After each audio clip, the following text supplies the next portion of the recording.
We're having, as we meet tonight, a huge development in terms of our foreign policy challenges with the Solomons signing this deal with China.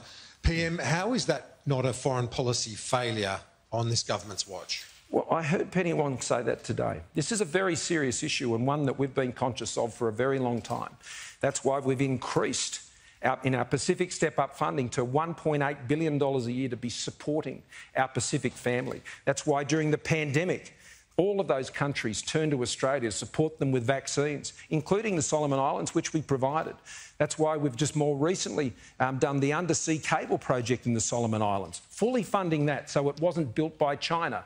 $30 million for the Tina River transmission electrification project through our Pacific facility to ensure that we're providing the things that help these economies grow. In Fiji, we vaccinated the entire country so their economy can be opening up again and welcoming tourists back and getting their economies moving. It is a very serious issue.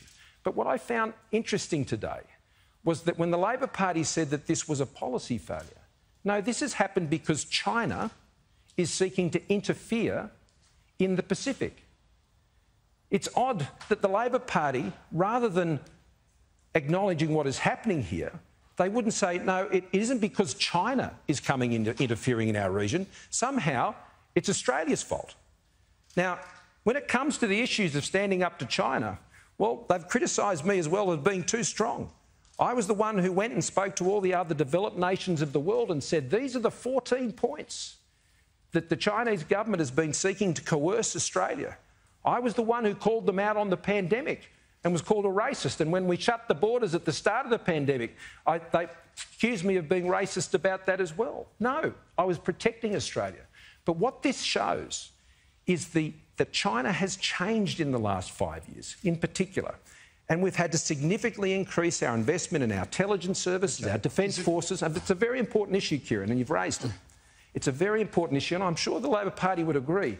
But what I don't understand is that when something of this significance takes place, why would you take China's side? Well, let's get Mr Albanese's view on it. Have you taken China's side on this? And is it true that this would have happened regardless of what government was in office, because the Chinese Communist Party is clearly funneling a lot of funds into countries like the Solomons? Well, that's an outrageous slur from the Prime Minister.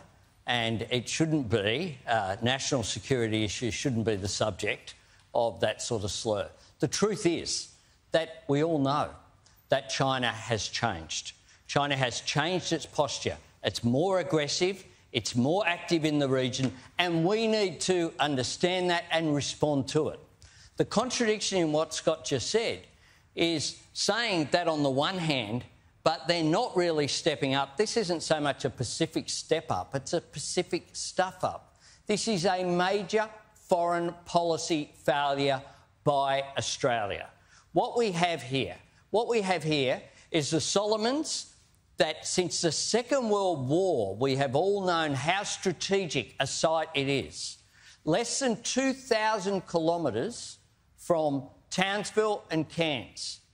They're closer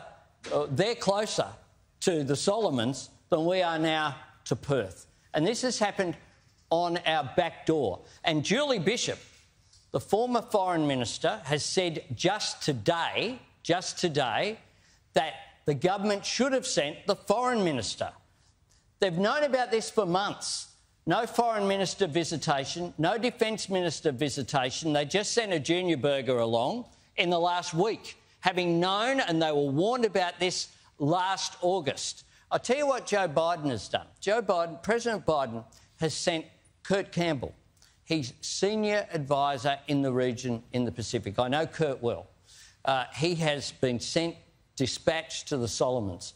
This government have been complacent here. They cut aid when they came into office in 2013. They cut aid to the Solomons. We should have been on top of this issue. We all agree that China has been aggressive. The question is, how do you respond to it? How do you respond to it? All right.